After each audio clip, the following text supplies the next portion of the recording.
Halo teman-teman, kembali lagi bersama Palma Anjas, channel yang akan menghadirkan alur cerita film-film unfaedah dan dipastikan tidak akan menguras kuota internet Anda.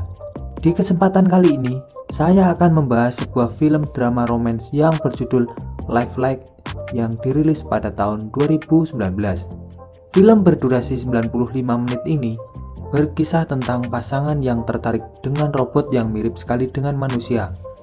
Si pria pun ingin membeli sebuah robot untuk dijadikan pelayan di rumahnya. Sampai-sampai si wanita yang tampaknya merasa terabaikan oleh si pria, lalu ia merasa jatuh cinta kepada si robot atau si Henry. Wow, mantap! Sebelum masuk ke isi ceritanya, saya tak bosan-bosan mengingatkan kalau ini adalah konten full spoiler. Jadi untuk kalian semua yang belum nonton filmnya, saya sangat menyarankan untuk kalian menonton filmnya terlebih dahulu, karena bagaimanapun pengalaman menonton secara utuh akan jauh lebih baik. Penasaran dengan perkencotannya? Tanpa berlama-lama langsung saja kita masuk ke isi ceritanya.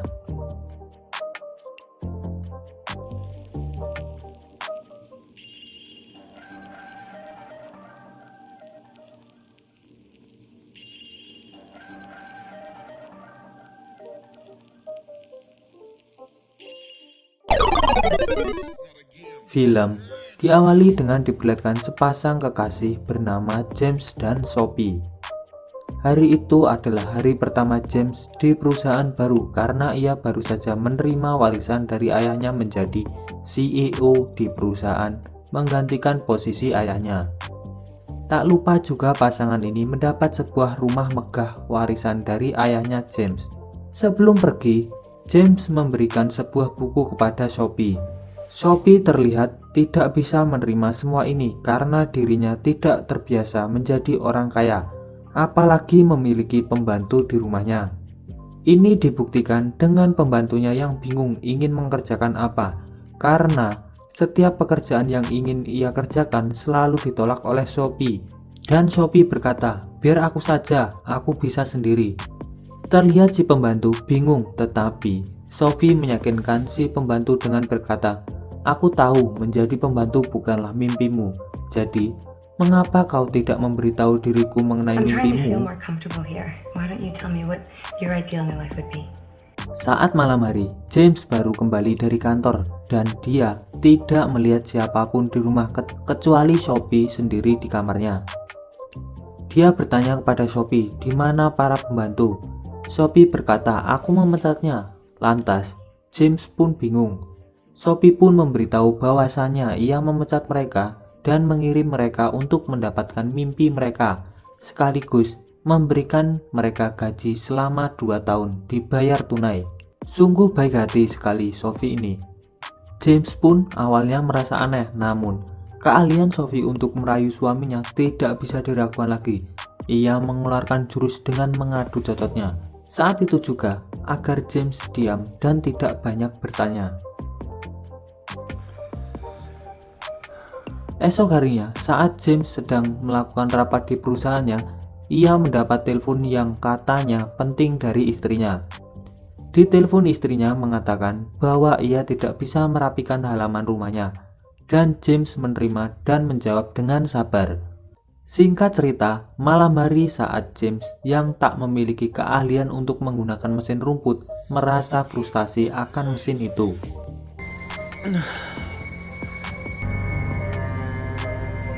Sudah terlalu banyak masalah akibat Sophie yang terlalu manja. James akhirnya mengajak Sophie ke sebuah perusahaan yang memproduksi robot.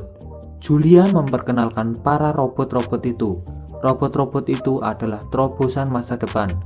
Robot ini tertanam AM pada sistem operasinya yang kemampuannya akan meningkatkan dari waktu ke waktu. Dan seperti robot yang pada umumnya, ia dapat diperintahkan untuk melakukan apa saja oleh manusia. Henry, please come here. Henry, I want you to kneel in front of James. I want you to lick the bottom of James's shoe. Karena tertarik dengan kemampuannya menjilat sepatu, mereka pun akhirnya setuju dan memesan robot itu. Di rumah mereka, Julian memberitahu cara merawat robot ini. Simpelnya, jika terjadi apa-apa, robot ini akan secara otomatis kembali ke stasiun docknya untuk mengatur ulang. Julian pun mengatakan kalau ada apa-apa, telepon saya saja. Yang terpenting untuk AI-nya adalah biarkan ia tumbuh dan beradaptasi sendiri. Hari-hari mereka sekarang dipermudah dengan adanya Henry si robot. Sekarang, Sophie tak perlu khawatir mengenai rasa bersalah dirinya akibat mempekerjakan pembantu, mulai dari membuat sarapan, merapikan halaman, dan bahkan merapikan kamar.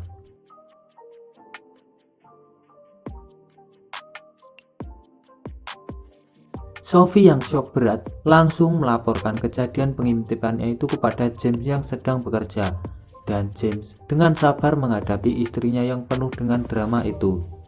Malam harinya, James dengan sabar meyakinkan istrinya dengan berkata itu hanyalah robot, jadi santai sajalah. Sophie pun akhirnya perlahan menerima hal itu. James yang ingin mencoba lebih memahami Henry mengajaknya untuk bermain badminton saat malam itu juga.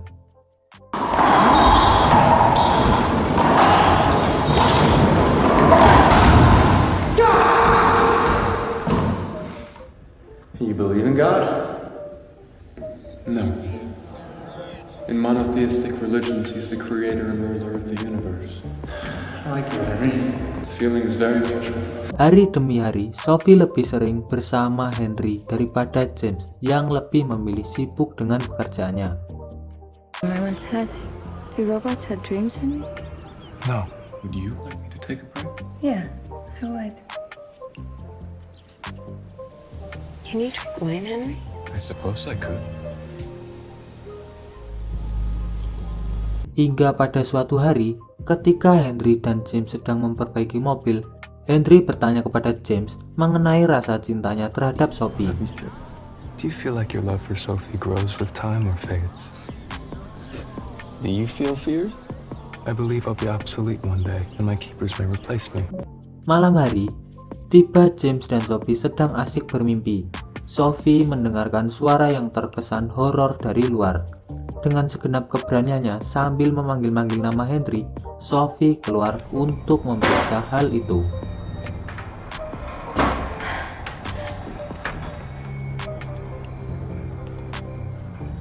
Hal aneh mulai terjadi pada Henry. Sophie menemukan Henry di luar tanpa busana dan Henry berkata mengalami mimpi buruk menjadi manusia kala itu. Henry, were you dreaming? Yes. Tatkala Sophie membawa masuk, ternyata James juga ikut keluar dan memergoki Henry yang sedang tak berbusana bersama istrinya. Esok harinya, mereka memanggil Julian dan menceritakan hal itu. Julian mengatakan itu adalah kesalahan program yang memang mungkin terjadi dan juga memberitahu bahwa robot ini akan memiliki sifat-sifat manusia jika kau terus mengajarkan mereka bersikap seperti manusia. Setelah itu, James dan Sophie terlihat cekcok. James menyalahkan Sophie karena menurut dirinya, Sophie lah yang sudah terlalu jauh mengajarkan Henry untuk menjadi seperti manusia dan memintanya untuk menghentikan hal-hal itu. Tentu saja hal tersebut membuat Sophie ngambek dan ia nggak mau disalahin. Kemudian, ia pergi masuk ke kamarnya. Esok harinya, di kantor James mendapat masalah di perusahaannya. Laporan mengatakan bahwa perusahaan miliknya mengalami penurunan performa akibat munculnya saingan-saingan perusahaan lain. Tentu saja sekarang James sedang merasakan pusing akibat pekerjaannya. Malam harinya, ketika ia pulang ke rumah untuk menghilangkan rasa pusing di kepalanya, James mengajak Sophie untuk segera melakukan adu cocot. Akan tetapi, Sophie menolaknya. Maybe we could. I'm not really in the mood, James. Scene pun tiba-tiba berpindah ke Sophie yang sedang diberikan Surface Pidget Plus oleh Henry.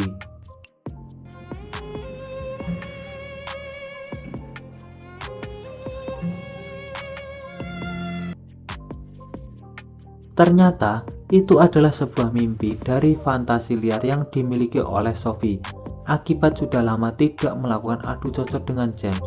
James bertanya, apakah kau bermimpi? Sophie menjawab ia tidak ingat dengan mimpinya. Kemudian saat James bekerja, Sophie yang memang nakal ingin melakukan sendiri di kamarnya. Tak lupa ia membuka pintu dengan maksud agar Henry melihat dirinya. Nakal sekali emang dirimu, Dek. Ketika sesi itu terjadi, Sophie merasa sedang diperhatikan oleh seseorang. Benar saja, ternyata itu adalah si Henry yang sedang lewat dan mungkin melihat hal yang dilakukan oleh Sophie tadi. Lagi-lagi sorenya ketika James sudah pulang bekerja, ia melihat istrinya dan Henry sedang bermesraan di pinggir kolam. Hal itu jelas membuat James sakit hati dan langsung melaporkan itu kepada Julian. I think he's falling for my wife. No, that's simply not possible. Would you like to return Henry to me? No, I'll only be blamed then. Henry's perfection is only a mirror that reflects the desires of his keepers. I truly think this is a conversation best had with your wife. Setelah itu, James langsung berbicara empat mata dengan Henry dan mengatakan untuk segera menjauhi istrinya. Akan tetapi, Henry bingung karena para tuan-tuannya mempunyai keinginan yang berbeda. Sophie menginginkan untuk dibahagiakan oleh Henry, akan tetapi James menginginkan Henry untuk menjauhi Sophie. Setelah itu, Henry langsung melaporkan hal itu kepada Sophie dan tentu saja langsung terjadi perdebatan kala itu. Di sini, terlihat bahwa cinta mereka hari demi hari semakin memudar akibat kehidupan baru yang dimiliki mereka. Hingga akhirnya, Sophie memutuskan untuk pergi dan tinggal di tempat lain sementara waktu. It's not about what you say, James. James sekarang tinggal bersama Henry di rumah. Kala itu, selepas mandi, ia memanggil Henry untuk mencukur wajahnya. Dan ternyata, di sana mereka berdua tak berbusana. Dan lebih mencelengkannya lagi, terjadilah adu pedang di antara mereka berdua. I need my razor. I will shave you.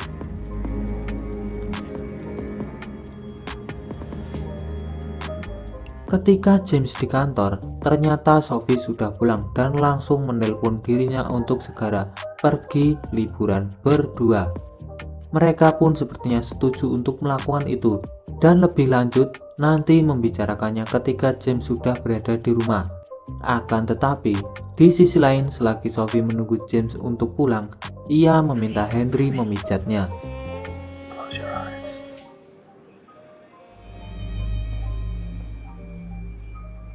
Why did you do that? I wish to please you, Sophie. Why did you mouth I love you?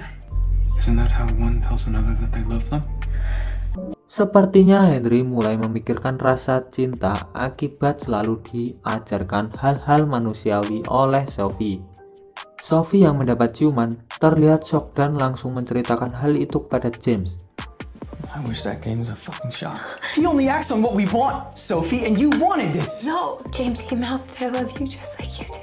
It scared me. James yang emosi langsung menghampiri Henry yang sedang di stasiun dock dan memukulnya, lalu kemudian mematikan aliran listrik pada alat itu. Paginya, ketika James bekerja, Henry yang sadar aliran listriknya di stasiun docknya dimatikan, menghampiri Sophie untuk menanyakan mengapa kalian berdua melakukan ini kepada diriku. Sophie menjelaskan bahwa James membenci dirinya akibat ciuman yang kemarin. Henry terlihat sedih dan menganggap bahwa mereka semua akan segera membuang dirinya dan menganggap bahwa dirinya sudah tidak berguna lagi. Henry, what are you saying? Then by definition, he is a hypocrite. But he let his lust happen with me in a way that you rejected. Akibat itu, Henry semakin aneh dan Sophie pun menghubungi Julian untuk datang dan Sophie segera memutuskan menghampiri James di kantornya. Kemudian, Julian pun datang dan langsung disuruh oleh Sophie untuk mengatur ulang Henry. Julian pun langsung menghampiri Henry dan menyuruhnya kembali ke stasiun docknya. I know of your lies, Julian. Robot ini mulai membangkang perintah penciptanya dan apa maksud perkataan bahwa Julian berbohong. Tak lama kemudian, James dan Sophie pulang ke rumah dan anehnya, tak ada siapapun di dalam rumah. Setelah mencari-cari, akhirnya mereka menemukan Henry yang sedang berada di luar dalam keadaan tak berbusana dan menghampirinya. Where is Julian, Henry? Julian is a liar. I know you're gonna dispose of me. A maker can fix everything for you. He's your god. Maybe my true God knows your God. That's fine, Henry. Kemudian Sin berpindah ke perusahaan milik Julian yang mengejutkannya di sana terlihat sudah ramai dengan FBI. Mengejutkannya lagi, ternyata para FBI berkata bahwa Julian adalah seorang penipu. Di sana James dan Sophie tahu bahwa para robot-robot itu adalah manusia. Jir, gimana caranya cuk Julian membuat manusia ini seolah menjadi robot? James dan Sophie bersama para FBI kembali ke rumah mereka untuk mencari di mana keberadaan Julian. Namun tiba-tiba